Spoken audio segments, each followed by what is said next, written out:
Hey, welcome to another edition of Kyle Meredith with. It's the interview series presented by WFPK at WFPK.org, Consequence, and the Consequence Podcast Network.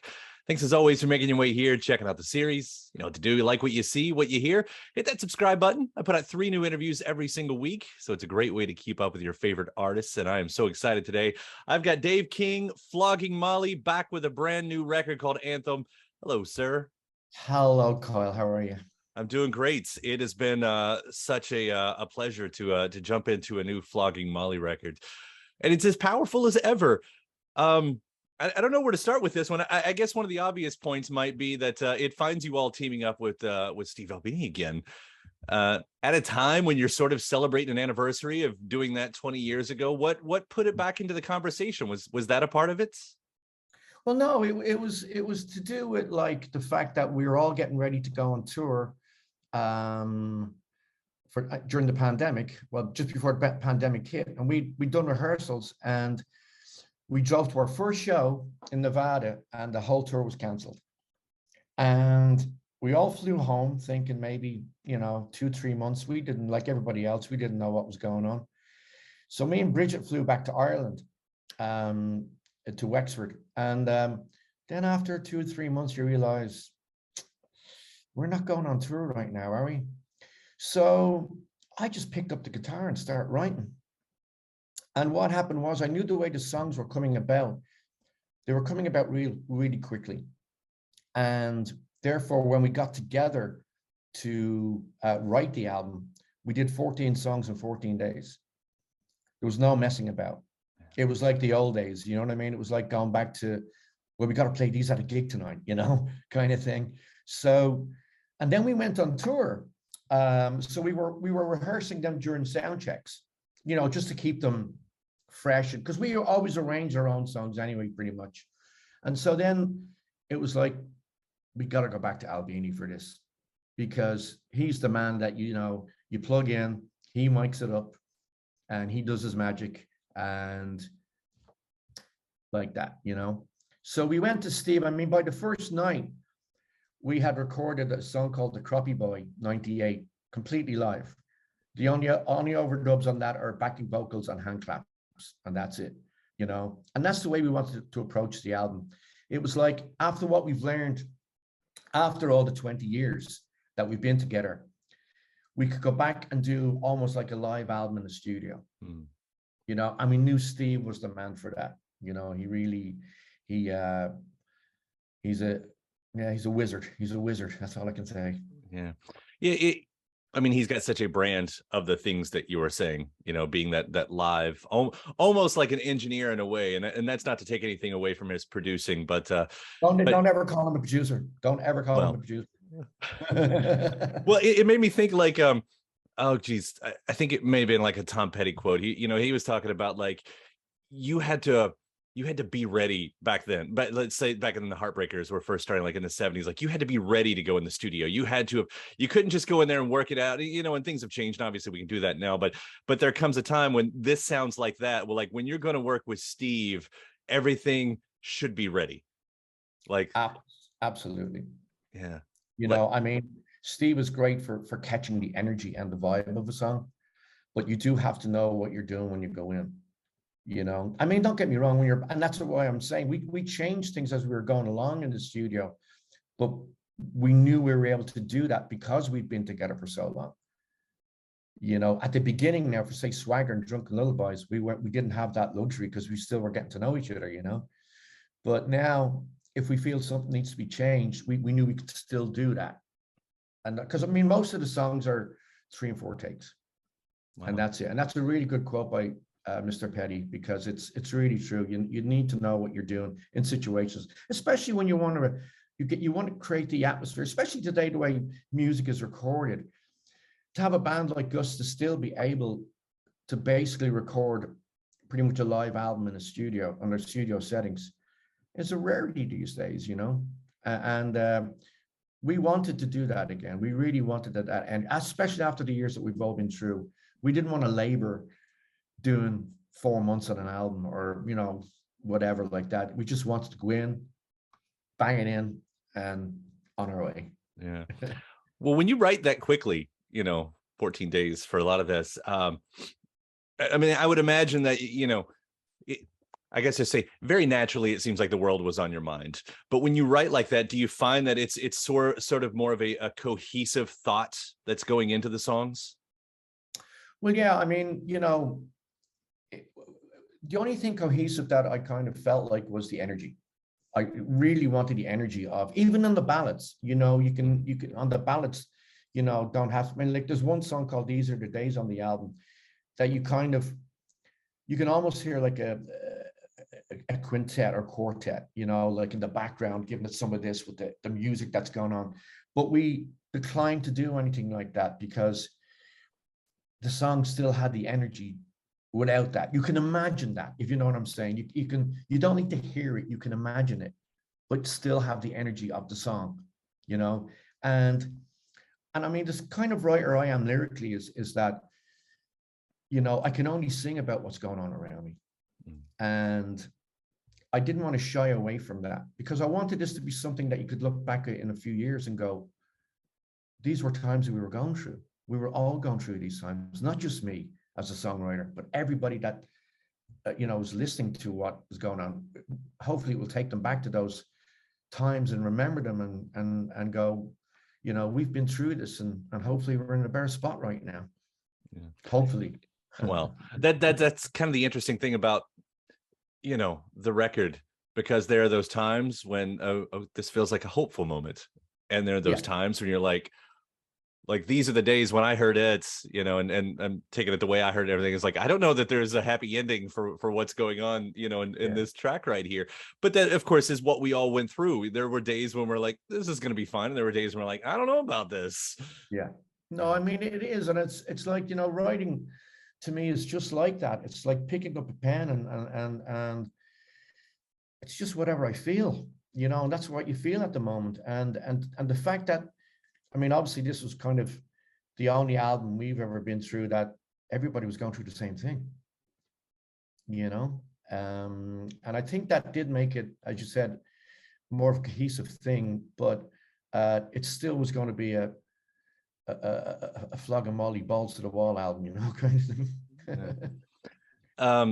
I could ask this about any one of your songs over the course of the last 25 years, but maybe even more specifically in this, when you reach to the past to reflect the present, and there are these songs like, is it now is the time when Moses, with his commandments, us with our fear, like, how were you reflecting?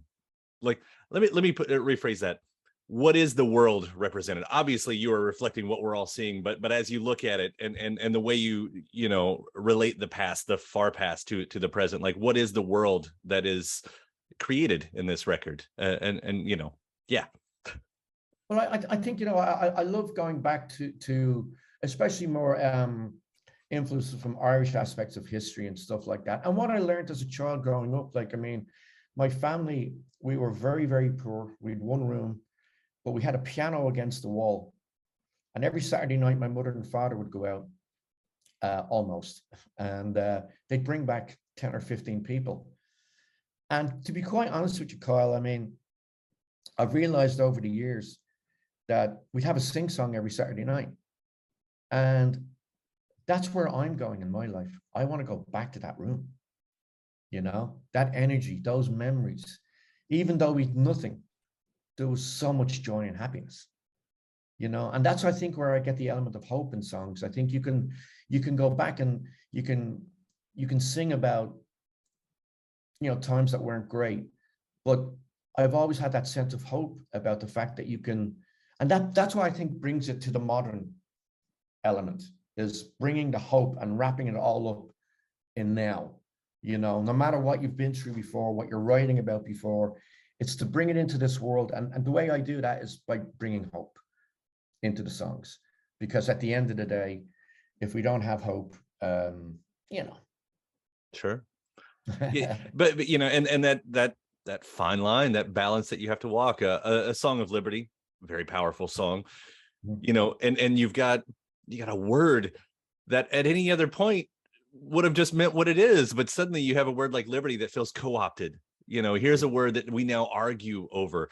Does that become a part of the process? Is that on your mind, even on a song like this? Well, the thing is, I mean, A Song of Liberty to me is, I wrote it about the 1916 Rising in Ireland. And I mentioned the men and the women who helped Ireland gain their freedom. Well, the 26 counties, and then you have the other 6 counties. But and the thing that bothers me about writing songs like that is that I seem to be always writing songs like that, because if I'm singing about a conflict where the Song of Liberty for me is a joyous song because it's about Ireland's freedom. But as soon as I write that, something else happens. Now we have Ukraine. These songs seem to be sung constantly by me. I mean, it's like, and what we have 2 lovely ladies, Olya and Vera, who were at our show last night, actually in Belgium, who are doing a video from that. And they came from the Ukraine, and they drove and they showed us the video that they're making. They're animators, and they're making a beautiful animated video of A Song of Liberty. And like liberty to me, I mean, you have words in there like insurrection and stuff like that, which today is very, but to me, liberty was about, we were rising against, we didn't even have a vote in our country. We didn't have our own laws in our country. We couldn't do what we could do in our country at the time. And I'm just commemorating the men, women, and children who got us our freedom. I think we could go into this deeply, but I mean, but the thing is, couldn't be further from the truth, in the sense that this is real people trying to find freedom in their life, and that's always been I mean, I was born in a British Army barracks. My father and mother were the first civilians to move into it.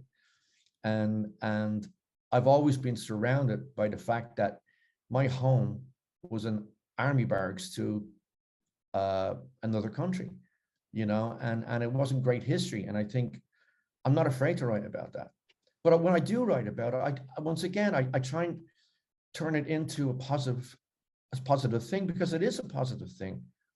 The Ireland I grew up in is not the Ireland I live in now. The Ireland I live in now is a multicultural, it's a leading kind of force in its thinking. And coming from Ireland when I grew up, that's the furthest thing from the truth I ever thought. I thought there still would be leprechauns making laws about what you should believe in and what you shouldn't. But it's like, it's not like that anymore. And sometimes I feel like America especially is going the other way, and that's really difficult for me to look at, as an outsider, as a person who's not American, but is proud to live in America and proud of to be in this band. It means everything to me. And without America, there's no way a band like Flogging could be together. But I still have to sing about what I believe, Yeah, when you say in America seems so far away, like it seems so far away from me, as I said it, like that's those lines, by the way, and in that song, A Song of Liberty, when you say children sacrificing themselves for the common good, I mean, it is those powerful moments right there. And you talk about the young ladies that doing the video and everything, the Mad Twins, right? And Twins, yeah, and I was even I think your publicist was telling me that while they're editing it in Ukraine, the bombing is happening all around them. I mean, it's just, that's powerful stuff.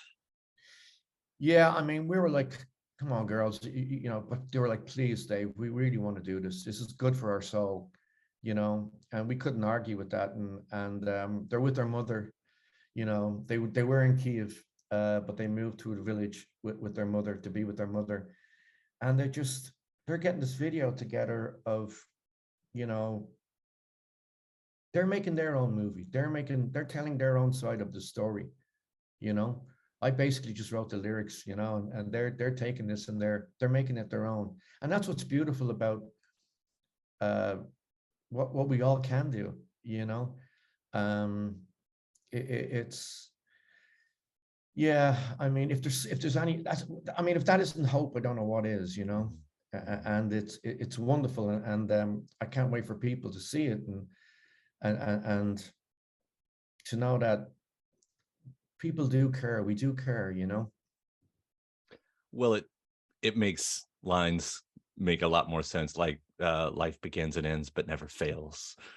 Yeah, You know, yeah. that's your poetry. I'm always such a fan of anyway. Oh, thank you.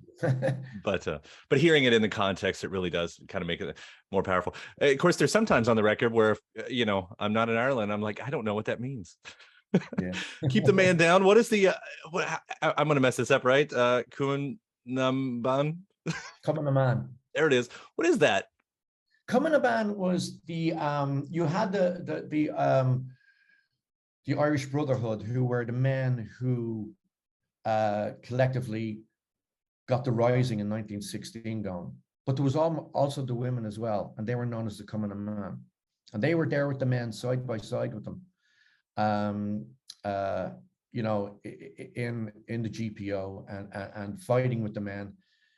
And it was such a powerful organization in the sense that everybody was equal. And this is back in obviously 1916. And that was the proclamation. The proclamation was that all men, women, and children, of all should be equal. And it's a very easy thing to say, but these people went out and fought for that. And the Coming a Man were a huge part of the Irish Revolution, in 1916. And without them, it wouldn't have happened. And that song is my little tribute to them, standing beside each other. And if you beat the men, you won't beat us. I'll tell you that, But no, it's yeah. I mean, I don't think these things should be forgotten about. It's not that long ago, but you can learn so much from those times, and move forward. And I think that's why Ireland, to me, right? Oh, look, come on, we have our problems. Of course, we have our problems in Ireland, but at the same time, I grew up in a country where so many laws that we have now are completely forbidden. And not only are they now legal, we were the first country in the world to make some of them actually happen, which is mind-blowing to me. And so these songs like, Keep the Man Down are a tribute to these men, women, and children who got to where our country is today. And I don't think it should be forgotten. For me, like, it's music that should resonate the soul and the imagery of and the passion of what people have to go through to get where we are today. Yeah. Well, I always appreciate, I always learn things from your albums. I always have. And wow. I like, because I like doing that. I like looking to history for the present, and I like getting that in my art as well. You've always been so good about that. And again, I say that in a way as we do talk about anniversaries too, because 25th anniversary sort of officially, with the first release anyway of Flogging Molly in 97, that live EP, and then Drunken Lullabies at 20. I will say that's one of those records, and I'm sure you've got them too. You remember where you were that moment you heard it. I was in my bedroom when I heard when I heard Floats, and all of those, yeah. And they still resonate just as powerfully today. How are you all celebrating? I mean, you've got the tour and everything. Are you doing a little bit more around that record? I mean, because you've got a new one too. Yeah, I mean, at the moment we're doing quite a few. We're in Europe right now. Obviously, we're doing quite a few new songs, just to test them out, and I think it's good for the energy of the song, and they're going down unbelievably. I mean, a band like Flogging Molly, of course, you've got your, I don't want to say standards, but you've got your ones that you obviously have to do, But those albums, we're not very, we just love to play what we want to play, and to feel especially at live shows, Kyle, it's all about the audience, and the energy, to get the energy of the crowd is unbelievable.